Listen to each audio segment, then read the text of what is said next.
set on fire. There is much smoke. It looks like a scene of complete destruction, even though it was just a few hours ago that the army actually moved in to clear that protest in Nahda Square.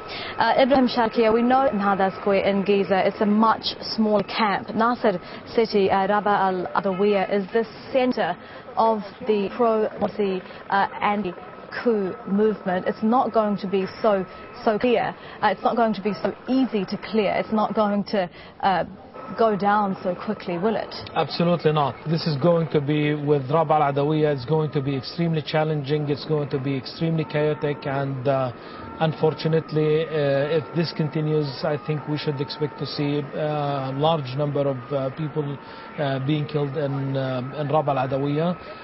Not only because of the numbers, because the numbers in Rabaa al-Adawiya are much bigger than Nahda, but also because it's the center, and also because families moved into Rabaa al-Adawiya with women and children in Rabaa al-Adawiya.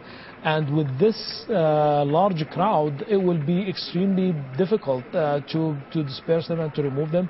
And for that reason, I think it's going to be way more challenging for the military to try to work a solution in Rabaa al-Adawiya. And also because I think we should expect the protesters in Rabaa al-Adawiya are resisting.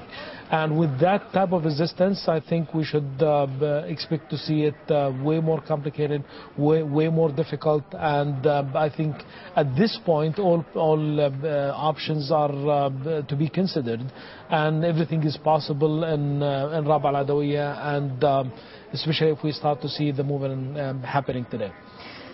Well, the latest line that we have out of Nasser City is saying that 35 people have been killed at that site alone. And as you were saying that the protesters are there, they remain defiant.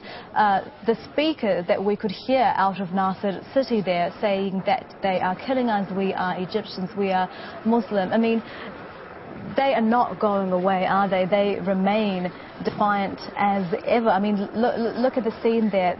There's hundreds and hundreds of people. The Egyptian, the flags remain. The pictures of Mohamed Morsi remain.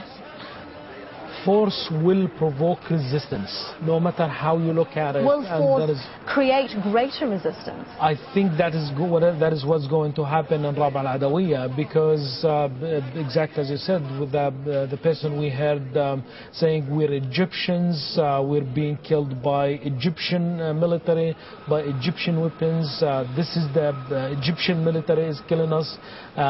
So it has made it very clear, and this is unfortunate because in the Egyptian society, the military has been historically viewed as an important providing important protection for the people. So the Egyptian military has always been viewed as an ally to the people, not against the people.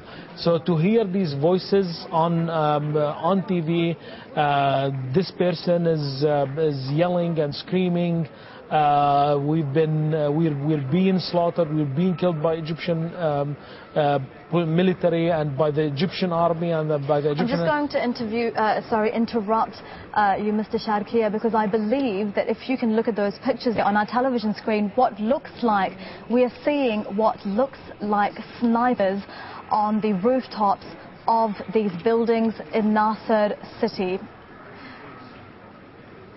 And we have, of course, heard from protesters that snipers have been firing at them in Nasser City. Let's bring our viewers up to speed with what's going on in Egypt. It's 6:30 GMT, 8:30 AM in Cairo, and you are watching Al Jazeera's continuing coverage of the turmoil in Egypt.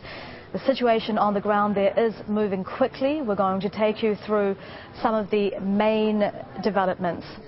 Egyptian security forces have moved to clear 2 anti-military sit-ins in Cairo. Supporters of the deposed president have been camped outside the Rabaa Al Adawiya Mosque in Nasser City for 6 weeks and at Nahda Square to the west. That square has been completely cleared. The operation has turned violent. Reports suggest 30 protesters and 2 members of the security forces have been killed. Protesters in Rabaa Al Adawiya are claiming snipers